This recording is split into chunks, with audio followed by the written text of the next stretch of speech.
What's up, y'all? Alvin here, and today I'm going to show you how to tie a Gartside Gurgler.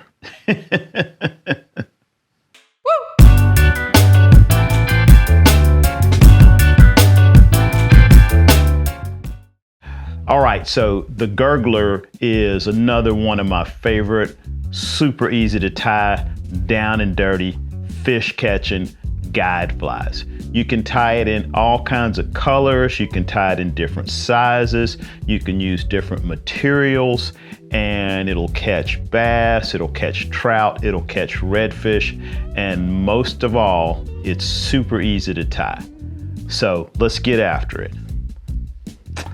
First thing you're gonna need is a hook, and for today I'm just using this TMCO 811S.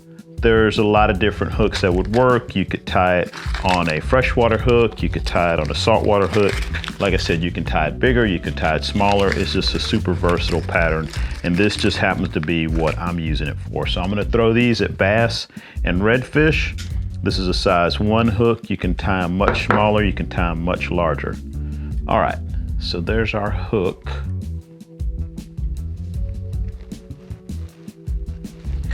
Next thing we're gonna need is some thread, and I'm gonna use a chartreuse thread. This is a, bass bug, saltwater thread, a heavier thread, because we're gonna be really cranking on it to tie down our foam. Next up is foam. So I'm using a 3mm thick foam, and I've got it cut down to about a 1/2 inch strip. For the body, I've got some matching chartreuse ice chenille. Like I said, you could tie this with chenille, you can tie this with hackle, you can tie it with yarn. There's all kinds of different materials that you can use for the body. And same with the tail. So I'm actually gonna use a rabbit strip tail. So this is gonna be a little bit more durable, and I just like to match the colors on this particular pattern.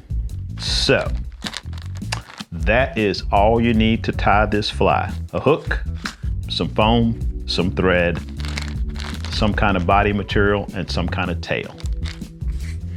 All right, first thing we're gonna do is go ahead and attach our thread to the hook, and we're gonna wrap it back to even with the point of the hook, and we're gonna tie our tail in.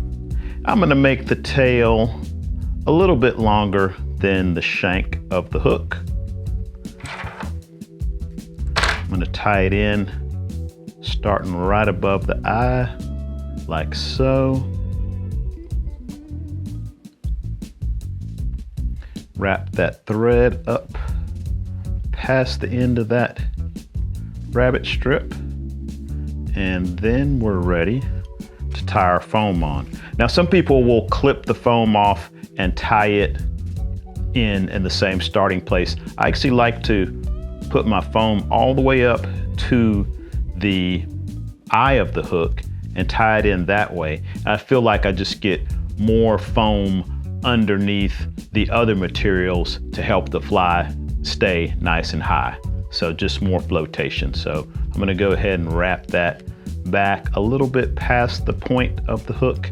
Then I'm gonna come forward with some kind of loose wraps and come back, just kind of snug that stuff down, and then I'll go ahead and go forward with some tighter wraps. Sort of squishing it, but not squishing it all the way, because like I said, we're using this extra foam underneath for more flotation for the fly.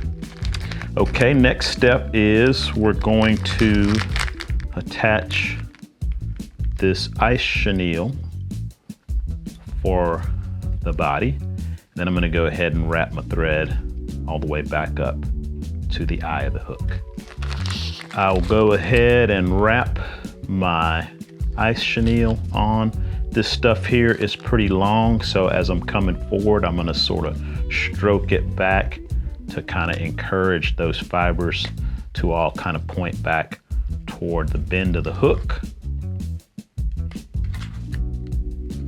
go all the way up to the eye.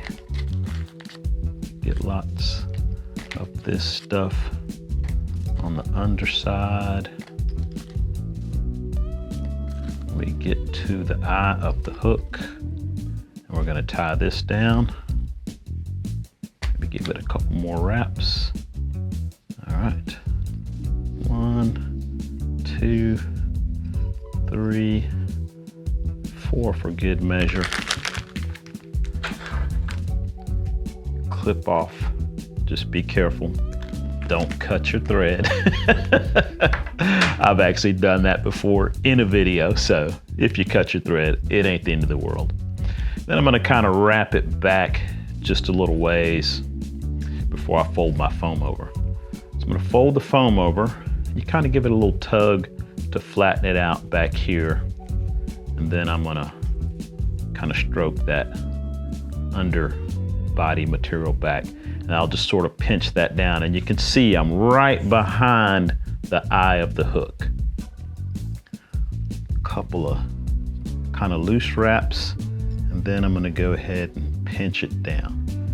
Now there's a couple different ways to finish this thing off.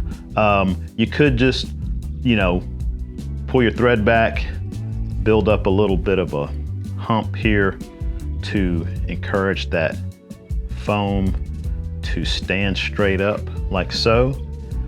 You could just clip it off here, but what I like to do is fold it back, double that over. I think it gives it a little bit more flotation once again, and also if you kind of put a little tension on that when you wrap. So I'm going to go ahead and wrap it over both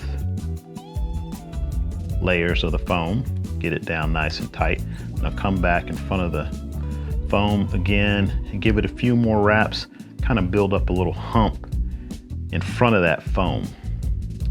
At this point, I'm going to go ahead and whip finish it. I'll put